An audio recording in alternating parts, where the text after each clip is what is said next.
আমার নাম মালা। বয়স তখন কম। এই কম বছর বয়সেই আমি ছিলাম এক অপরূপা তরুণী।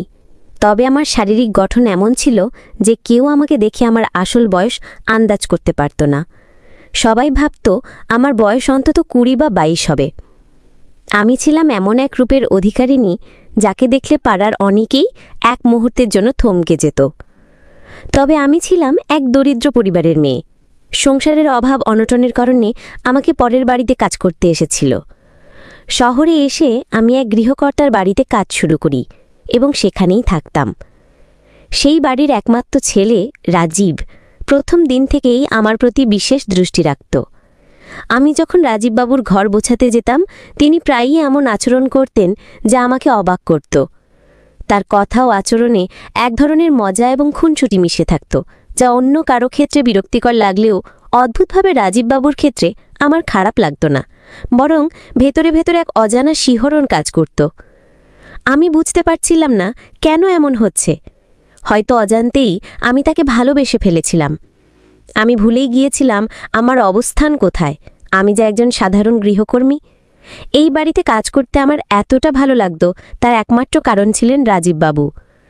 আমার গ্রাম থেকে আমরা ৪ জন মেয়ে শহরে এসেছিলাম। সবাই আলাদা বাড়িতে কাজ করতাম। আমি যে বাড়িতে কাজ করতাম সেই বাড়ির কর্তা ও কর্ত্রী মোটের ওপর ভালো মানুষ ছিলেন, তবে মালকিন একটু কড়া স্বভাবের ছিলেন। কাজে সামান্য ভুল হলে বকাঝকা করতেন। একদিন মালিক ও মালকিন বাইরে ছিলেন। আমি রান্নাঘরে থালা বাসন পরিষ্কার করছিলাম। হঠাৎ রাজীববাবু পেছন থেকে এসে আমাকে ডেকে বললেন, আজ আমি তোমার সাথে কিছু কথা বলতে চাই, যে অনেক দিন ধরে বলতে চাচ্ছি। আমি অবাক হয়ে তার দিকে তাকালাম। তিনি হালকা হাসলেন এবং বললেন, আমি জানি তুমি হয়তো ভাবো না, কিন্তু আমি অনেক দিন ধরেই তোমাকে পছন্দ করি। তার কথা শুনে আমি অপ্রস্তুত হয়ে গেলাম। আমার ভেতরে মিশে গেল লজ্জা, বিস্ময় আর এক অদ্ভুত আনন্দ। রাজীববাবুর চোখের দিকে তাকিয়ে বুঝতে পারলাম তার কথায় মিথ্যে নেই। সেই মুহূর্তে আমাদের মধ্যে এক নীরব বোঝাপড়া তৈরি হলো, যা কথায় প্রকাশ করা যায় না কিন্তু অনুভব করা যায়। সেদিনের পর থেকে রাজীববাবুর সাথে আমার সম্পর্ক বদলে গেল। আমরা আগের চেয়ে বেশি কথা বলতাম, একে অন্যের খোঁজ খবর নিতাম। আমি মনে মনে বিশ্বাস করতে শুরু করলাম রাজীববাবুও আমাদের ঠিক ততটাই ভালোবাসেন যতটা আমি তাকে। সেই দিনের পর থেকে রাজীববাবু যখনই সুযোগ পেতেন তখনই আমার সাথে নিজের ইচ্ছে পূরণ করতেন। এই বিষয়ে মালিক বা মালকিন কিছুই জানতেন না যে তাদের একমাত্র ছেলের সাথে আমার মতো একজন সাধারণ কাজের মেয়ের সম্পর্ক গড়ে উঠেছে। সেই ঘটনার পর থেকে আমি আরও খুশি মনে বাড়ির সব কাজ করে দিতাম। রাজীববাবুকে পেয়ে আমি এতটাই আনন্দিত ছিলাম যে আমি স্বপ্ন দেখতে শুরু করেছিলাম যে একদিন আমি এই বাড়ির বধূ হব। এভাবেই ধীরে ধীরে রাজীববাবুর সাথে আমার ঘনিষ্ঠতা বাড়তে লাগল। কিন্তু রাজীববাবু কখনো নিজের মুখে বলেননি যে তিনি আমাকে ভালোবাসেন বা পছন্দ করেন। তিনি কেবল একটাই কথা বলতেন, মালা, তোমার সাথে সময় কাটাতে আমার খুব ভালো লাগে, আর তুমি এতটাই সুন্দরী যে তোমাকে দেখে কেউ বলতেই পারবে না যে তুমি একজন কাজের মেয়ে। এভাবে ১ মাস কেটে যাবার পর একদিন মালিকের বন্ধু তার মেয়ে নিয়ে আমাদের বাড়িতে এলেন।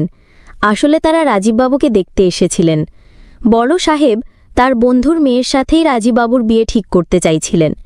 যখন আমি জানতে পারলাম যে রাজীববাবুকে দেখতে পাত্রীপক্ষ এসেছে, তখন আমার মাথায় যেন আকাশ ভেঙে পড়ল। আমার মনে হচ্ছিল যেন আমার মস্তিষ্ক কাজ করা বন্ধ করে দিয়েছে। এরপর মালকিন যখন আমাকে সবার জন্য চা নিয়ে যেতে বললেন, তখন চা দিতে গিয়ে আমি ওই মেয়েটিকে দেখে এতটাই হতচকিত হয়ে গিয়েছিলাম যে আমার হাত থেকে চা তার শাড়ির উপর পড়ে গেল। মেয়েটির গায়ে চা পড়া মাত্রই, তার কিছু বলার আগেই মালকিন ভীষণ রেগে গিয়ে আমার হাত ধরে টেনে রান্নাঘরে নিয়ে এলেন এবং আমার গালে এক চড় মেরে বললেন, অকর্মা মেয়ে, তুই কি চোখে দেখতে পাস না? এটা তুই কি করলি? ওরা আমার ছেলেকে দেখতে এসেছে। আমি কোনো ঝামেলা চাই না, না হলে তোকে বাড়ি থেকে বের করে দিতে আমি এক মুহূর্তও ভাবব না। আমি তখন কাঁদতে কাঁদতে হাত জোর করে মালকিনকে বললাম, মালকিন, আমার ভুল হয়ে গেছে, আমাকে ক্ষমা করে দিন। আসলে আমি খুব ঘাবড়ে গিয়েছিলাম। এরপর মালকিন প্রচণ্ড রেগে রান্নাঘর থেকে বেরিয়ে গেলেন। মালকিন চলে যাওয়ার পর আমি রান্নাঘরে বসে চায়ের ট্রেটা বুকে আঁকড়ে ধরে কাঁদতে লাগলাম। এই ভেবেই আমার বুক ফেটে যাচ্ছিল যে যদি রাজীববাবুর সাথে ওই মেয়ের বিয়ে হয়ে যায় তাহলে আমার কি হবে। রাজীববাবুর সাথে আমার যে শারীরিক সম্পর্ক তৈরি হয়েছে সেটা আমি কি করে ভুলব। আমি তো রাজীববাবুকে মন প্রাণ দিয়ে ভালোবেসে ফেলেছিলাম। কাজের মেয়ে হলেও তো আমরা মানুষ, আমাদেরও তো আবেগ অনুভূতি আছে। এবং সেই দিন রিনা নামের ওই মেয়েটির সাথেই রাজীববাবুর বিয়ে পাকা হয়ে গেল। সেদিন রাতে মালিক ও মালকিন ঘুমিয়ে পড়লে আমি রান্নাঘর থেকে বেরিয়ে রাজীববাবুর ঘরে গেলাম। আমি রান্নাঘরেই ঘুমোতাম। আমার ঘরে প্রবেশ করতেই রাজীববাবু আমাকে দেখে বললেন, মালা, এত রাতে তুই এখানে কি করছিস? আমি তখন রাজীববাবুর কাছে গিয়ে তার হাত ধরে নরম সুরে বললাম, রাজীববাবু, আপনি কি এই বিয়েতে সম্মতি দিয়েছেন? রাজীববাবু তখন ম্লান হেসে বললেন, আমার ইচ্ছে না থাকলেও আমাকে হয়তো এই বিয়েটা করতেই হবে, কারণ এটা আমার বাবা মায়ের খুব পছন্দের। তখন আমি আবেগাপ্লুত হয়ে উত্তেজিতভাবে বললাম, তাহলে আমাদের মধ্যে যা চলছে সেটার কি হবে রাজীববাবু? রাজীববাবু তখন অবাক হয়ে বললেন, তুই কি বলতে চাইছিস? আমি তো কিছুই বুঝতে পারছি না। এরপর আমি রাজীববাবুকে আর কিছু না বলে রাগে ঘর থেকে বেরিয়ে আবার রান্নাঘরে ফিরে এলাম।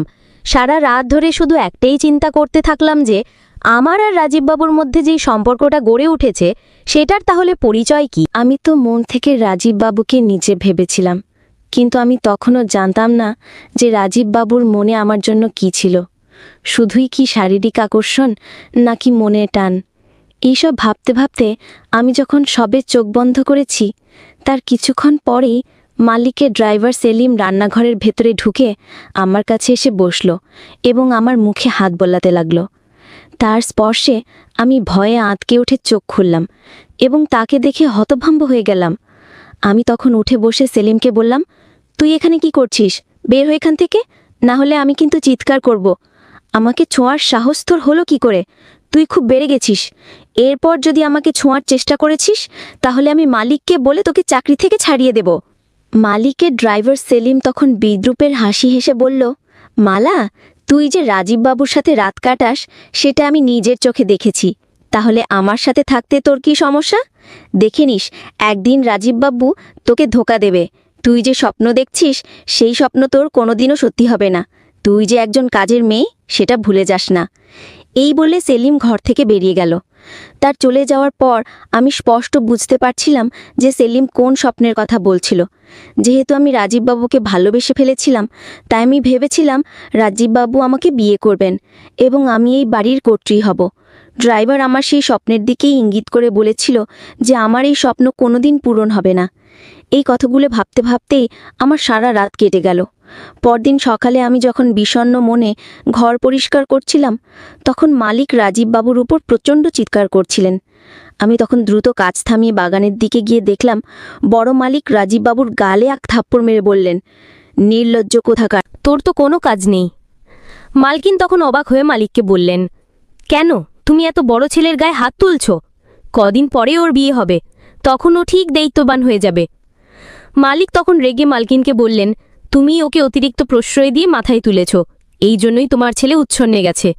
তোমার ছেলে বাজারের ওই মাস্তানের কাছ থেকে 3 লক্ষ টাকা ধার করেছে। ওই মাস্তান আজ আমাকে বাজারে ধরেছিল এবং সব সত্যি কথা বলেছে। তোমার ছেলে এখনও টাকা শোধ করেনি। তারপর বড় মালিক রাজীববাবুর দিকে আঙুল তুলে বললেন, অনেক কষ্টে আমি তোর বিয়েটা ঠিক করেছি, না হলে তোর মতো অকর্মণ্য ছেলেকে কোনো বাবাই তার মেয়ের হাত দেবে না। রিনার বাবা আমার খুব কাছের বন্ধু বলেই তোর বিয়েটা পাকা হয়েছে। ওই সময় রাজীববাবু মাথা নিচু করে চুপচাপ সবকিছু শুনছিলেন। সবকিছু শোনার পর মালকিন মালিককে বললেন, কেন তুমি সকাল সকাল আমার ছেলেটাকে এত কষ্ট দিচ্ছ? ও সব ঠিক করে ফেলবে। বিয়ের পর ও ঠিক দায়িত্বশীল হয়ে যাবে। তুমি ওকে কোনো ব্যবসা দাঁড় করিয়ে দিও, তাহলেই ও কাজে ব্যস্ত থাকবে। মালিক তখন মালকিনকে বললেন, তোমার আদরের ছেলেকে বুঝিয়ে দাও যাতে সে দায়িত্বশীল হয়, না হলে আমি একদিন ওকে বাড়ি থেকে বের করে দেব। বড় মালিক রাগে সেখান থেকে চলে যাওয়ার পর রাজীববাবু প্রচণ্ড রেগে নিজের ঘরে চলে গেলেন। আমি তখন এক গ্লাস জল নিয়ে রাজীববাবুর কাছে গেলাম। তখন রাজীববাবু রাগে ক্ষোভে নিজের মাথায় হাত দিয়ে বসেছিলেন। ঠিক তখনই তাকে এক মাস্তান ফোন করে হুমকি দিল যে আগামী 4 দিনের মধ্যে যদি রাজীববাবু তাদের টাকা ফেরত না দেন তাহলে তারা তাকে মেরে অবস্থা খারাপ করে দেবে। ফোনটা রাখার পর রাজীববাবু আমার দিকে তাকিয়ে বললেন, দেখছিস তো মালা, এই বাড়িতে আমার কোনো দাম নেই। আমার নিজের বাবা আমাকে বোঝা মনে করে, আমার উপর সবসময় রাগারাগি করে, আমার দিকটা কেউ ভেবে দেখে না, আমার কষ্টটা কেউ বোঝে না। রাজীববাবুর কথা শুনে আমার ভীষণ কষ্ট হচ্ছিল, তাই আমি তার হাত ধরে বললাম, বাবু, আমি আপনার কষ্টটা বুঝতে পারছি, কিন্তু আমি আপনার জন্য কিছুই করতে পারছি না। রাজীববাবু তখন বিছানা থেকে উঠে দাঁড়িয়ে আমার হাতটা চেপে ধরে বললেন, মালা, আমি জানি তুই আমাকে অনেক ভালোবাসিস, কিন্তু আমি চাইলেও তোকে বিয়ে করতে পারবো না রে। কারণ আমার বাবা মা তোর সঙ্গে আমার ভালোবাসার সম্পর্ক কোনোদিন মেনে নেবে না, কারণ তুই একজন কাজের মেয়ে। কিন্তু আমার কাছে তুই আমার রানী, তাই আমি তোকে বিয়ে করতে রাজি আছি। রাজীববাবুর কথা শুনে আমি খুশিতে আত্মহারা হয়ে গেলাম এবং বুঝলাম যে আমার স্বপ্ন খুব শীঘ্রই পূরণ হতে চলেছে। তারপর আমি রাজীববাবুকে বললাম, আপনি সত্যি আমাকে বিয়ে করতে চান বাবু? রাজীববাবু তখন আমার ঘাড়ে হাত রেখে বললেন, হ্যাঁ, আমি তোকে বিয়ে করতে চাই, কিন্তু তার আগে তোকে আমার একটা শর্ত পূরণ করতে হবে। আমি তখন খুব খুশি হয়ে রাজীববাবুকে বললাম, আপনি যা বলবেন বাবু, আমি তাই করব। আমি আপনাকে অনেক ভালোবাসি, আপনার জন্য আমি সব কিছু করতে রাজি আছি। বলুন আমাকে কি করতে হবে। তারপর রাজীববাবু যা বললেন তা শুনে আমার পায়ের তলার মাটি সরে গেল। কারণ আমি একজন দরিদ্র কাজের মেয়ে হলেও আমার আত্মসম্মান ছিল। আমি গরিব ছিলাম কিন্তু চোর নই, আমি দরিদ্র ছিলাম কিন্তু লোভী নই। কিন্তু রাজীববাবুর ভালোবাসায় আমি অন্ধ হয়েও চুরি করতেও দ্বিধা করিনি। রাজীববাবু আমাকে বললেন, মালা, তুই বাবার আলমারি থেকে মায়ের গলার নেকলেসটা চুরি করবি। ওই নেকলেসটার দাম 4 থেকে 5 লক্ষ টাকা হবে। রাজীববাবুর কথা শুনে আমি ঘাবড়ে গিয়ে বললাম, বাবু, আমি গরিব হতে পারি কিন্তু চোর নই, আমি চুরি করতে পারবো না। মালকিন আমাকে অনেক বিশ্বাস করেন। রাজীববাবু তখন রেগে বললেন, মালা, তাহলে তুই আমাকে বিয়ে করতে চাস না, তাই তো? ওই গয়না বিক্রি করে 4-5 লক্ষ টাকা পাওয়া যাবে, তারপর আমরা দুজনে এখান থেকে পালিয়ে গিয়ে বিয়ে করব। কিন্তু তুই আমাদের ভবিষ্যতের কথা ভাবছিস না। আমি একটা পাগল যে তোকে বিয়ে করার জন্য এত উতালা হয়েছি। তুই আমাকে ভালোবাসিস না, তাই না? চলে যা এখান থেকে। রাজীববাবুর অভিমান দেখে আমি তার মায়ের গলার নেকলেস চুরি করতে রাজি হয়ে গেলাম। এমন নয় যে আমার বয়স কম বলে আমি বুদ্ধিতে অপরিপক্ক ছিলাম, জ্ঞানের দিক থেকে আমি যথেষ্ট পরিণত ছিলাম। কিন্তু রাজীববাবুর ভালোবাসে আমি এতটাই অন্ধ হয়ে গিয়েছিলাম যে কোনটা সঠিক আর কোনটা ভুল সেই সিদ্ধান্ত নিতে পারিনি। আমি যখন মালকিনের নেকলেস চুরি করতে রাজি হলাম তখন রাজীববাবু আমাকে বললেন, মালা, তুই আজকে যখন মায়ের শাড়িগুলো ইস্ত্রি করে আলমারির ভেতরে রাখতে যাবি, ঠিক সেই সময় সুযোগ বুঝে মায়ের নেকলেসটা চুরি করে আমাকে এনে দিবে, তারপর আমরা দুজন এখান থেকে পালিয়ে গিয়ে বিয়ে করে নেব। রাজীববাবুর কথা মতো সুযোগ বুঝে আমি যখন মালকিনের শাড়ি মালিকের ঘরের আলমারির ভেতরে রাখতে গেলাম তখন মালিক ঘরের ভেতরে সোফায় বসে ফোনে কথা বলতে ব্যস্ত ছিলেন। সেই সুযোগে আমি তাড়াতাড়ি লকার থেকে মালকিনের নেকলেসটা বের করে আমার ব্লাউজের ভেতরে লুকিয়ে নিলাম। ওই সময় ভয়ে আমার হাত কাঁপছিল, আমার কপাল থেকে ঘাম ঝরছিল। আমি ভাবছিলাম যদি মালিক দেখে ফেলেন তাহলে আমার কি হবে। মালিক ও মালকিন আমাকে অনেক বিশ্বাস করতেন, কিন্তু আমি তাদের সেই বিশ্বাস আর ভরসা ভেঙেছিলাম। তারপর নেকলেসটা চুরি করে আমি চুপচাপ মালিকের ঘর থেকে বেরিয়ে এলাম।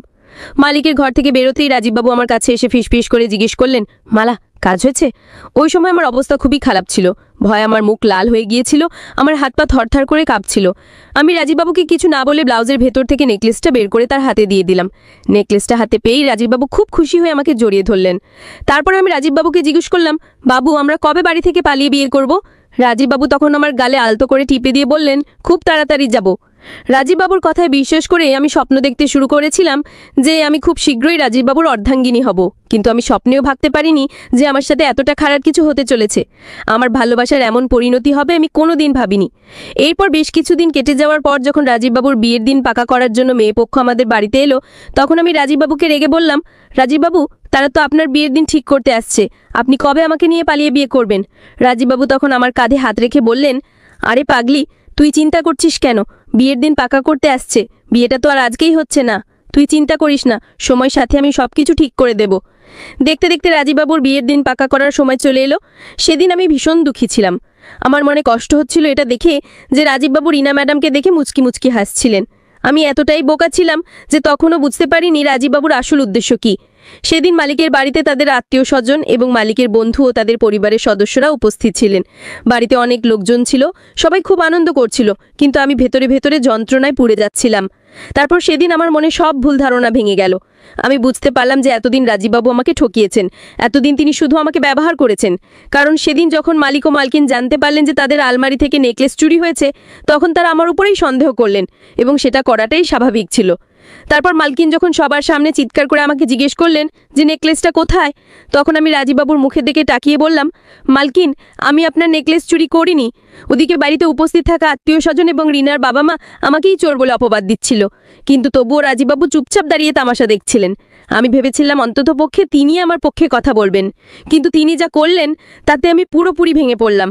আমি যখন বিষণ্ণ মুখে রাজীববাবুর দিকে তাকিয়েছিলাম তখন মালকিন আমার গলে একটা থাপ্পড় মেরে বললেন, চোর কোথাকার, আমার ছেলের দিকে তাকিয়েছিস কেন? বল, আমার নেকলেসটা কোথায় লুকিয়ে রেখেছিস? ঠিক তখনই রাজীববাবু তার মাকে বললেন, হ্যাঁ মা, তুমি ঠিকই বলেছ, এই মেয়েটাই তোমার নেকলেস চুরি করেছে। এই মেয়েটাকে এক্ষুনি বাড়ি থেকে বের করে দাও, এসব কাজের মেয়েদের বেশি প্রশ্রয় দিতে নেই। বাবুর কথা শুনে আমার পায়ের তলার মাটি সরে গেল। যার জন্য আমি চুরি করেছিলাম সেই মানুষটিই আমাকে চোরের অপবাদ দিল। তখন আমি কথা বলার মতো অবস্থায় ছিলাম না। কিন্তু আমি খুব ভালোভাবেই জানতাম যে তখন আমি যদি সবার সামনেই সত্যিটা বলতাম যে রাজীববাবুর সঙ্গে আমার শারীরিক সম্পর্ক রয়েছে, তিনি আমাকে প্রতিনিয়ত ব্যবহার করেছেন এবং তিনিই আমাকে চুরি করতে বাধ্য করেছেন, তাহলে কেউ আমার কথা বিশ্বাস করতো না। তাই আমি সবাইকে একটাই কথা বললাম, আমি চুরি করিনি। আপনাদের যদি বিশ্বাস না হয় তাহলে আপনারা আমার জিনিসপত্র তল্লাশি করে দেখতে পারেন। তারপর মালিক ও মালকিন এবং রিনার বাবা মা সবাই মিলে আমার জিনিসপত্র তল্লাশি করে যখন কিছুই খুঁজে পেলেন না, তখন তারা আমাকে ছেড়ে দিলেন। কিন্তু সেদিন আমি মনে মনে ঠিক করে নিয়েছিলাম যে যেভাবেই হোক আমার উপর যে চোরের অপবাদ দেওয়া হয়েছে সেটা আমাকে মুছতেই হবে। তাই সেদিন রাতে আত্মীয় স্বজনরা চলে যাবার পর আমি সুযোগ বুঝে লুকিয়ে রাজীববাবুর ঘরে গেলাম। বাবুর ঘরে ঢুকে দেখলাম তিনি ফোনে কারোর সঙ্গে কথা বলছিলেন এবং পরে বুঝতে পারলাম যে তিনি রিনার সাথেই কথা বলছেন। আমি তখন রেগে বাবুকে বললাম, আপনি কেন আমার সাথে এমনটা করলেন? আপনি আমাকে ঠকিয়েছেন। আমরা গরিব বলে কি আমাদের অনুভূতির কোনো মূল্য নেই? রাজীববাবু তখন প্রচণ্ড রেগে আমার দিকে আঙুল দেখিয়ে বললেন, কাজের মেয়ে হয়ে এত বড় স্বপ্ন দেখিস? আরে তোর সাথে আমি শুধু আমার শারীরিক চাহিদা মেটাতাম, এর বেশি কিছু নয়। তুই ভাবলি কি করে যে আমি তোর সাথে শারীরিক সম্পর্ক করেছি বলে তোকে বিয়ে করব? আমি তোর সঙ্গে ভালোবাসার নাটক করেছিলাম শুধু আমার নিজের স্বার্থে, যাতে তুই আমার কাজটা করে দিস। আর তুই আমার কথা মতো মায়ের নেকলেসটা চুরি করেছিলিস, যেটা আমি বিক্রি করে আমার ধার শোধ করে দিয়েছি। এর মানেই নয় যে তোর মতো কাজের মাসিকে আমি বিয়ে করব। বেরিয়ে যা আমার চোখের সামনে থেকে। পরের দিন সকালে রিনার বাবা মা এসে মালিক ও মালকিনকে একটি ভয়েস রেকর্ডিং শোনালেন। সেই রেকর্ডিংয়ে আগের রাতে আমার ও রাজীববাবুর মধ্যে যা কথা হয়েছিল তার পুরোটাই ছিল এবং তারা সব কিছু জানার পর এই বিয়েটা ভেঙে দিয়েছিল। রিনার বাবা রাজীববাবুর বাবাকে বলেছিলেন, ছি, তোর ছেলে চরিত্রহীন, সে বাড়ির কাজের মেয়ের সঙ্গে সম্পর্ক করেছে। ছি ছি ছি ছি, আমি এমন একটা চরিত্রহীন ছেলের সাথে নিজের মেয়ের বিয়ে দিতে পারবো না। আসলে আগের দিন রাতে রাজীববাবুর ঘরে যাওয়ার আগে আমি চালাকি করে নিজের মোবাইলে ভয়েস রেকর্ডার চালু করে রেখেছিলাম, যাতে সব সত্যিটা মোবাইলে রেকর্ড হয়ে যায়। তারপর ভোরবেলা আমি রিনার বাড়ি গিয়ে তার বাবা মাকে সেই ভয়েস রেকর্ডিং শোনাই। তখন তারা রাজীববাবুর ব্যাপারে সব সত্যিটা জানতে পারে এবং এটাও জানতে পারে যে আমি চোর নই। তারপর মালিক ও মালকিন তাদের ছেলের ব্যাপারে সবকিছু জানতে পেরে খুবই লজ্জিত হলেন। মালকিন তার ছেলের গালে এক থাপ্পড় মেরে বললেন, ছি, তুই এতটা নিচে নামতে পারবি? আমি কোনোদিন স্বপ্নেও ভাবতে পারিনি। সেদিন আমি তাদের সবাইকে বলেছিলাম, আমরা গরিব বলে কি আমরা মানুষ নই? আমাদের অনুভূতির কি কোনো দাম নেই? আমাদের কি ভালোবাসার কোনো অধিকার নেই? আপনাদের ছেলে প্রতিনিয়ত আমাকে নিজের ইচ্ছে মতো ব্যবহার করেছে, যেটাকে আমি ভালোবাসা ভেবেছিলাম। আমার দোষ শুধু একটাই, যে আমি আপনাদের স্বার্থপর ছেলেকে চোখ বন্ধ করে বিশ্বাস করেছিলাম। তাই আজ আমি এই বাড়ি ছেড়ে চলে যাচ্ছি। সেদিন মালকিন আমাকে আটকানোর চেষ্টা করেছিলেন, কিন্তু আমি সিদ্ধান্ত নিয়েছিলাম যে আমি গ্রামের বাড়িতে ফিরে যাব এবং সেখান থেকে কোনো কাজকর্ম করব। তারপর রাজীববাবুকে উচিত শিক্ষা দিয়ে আমি গ্রামের বাড়িতে নিজের বাবা মায়ের কাছে ফিরে এসেছিলাম।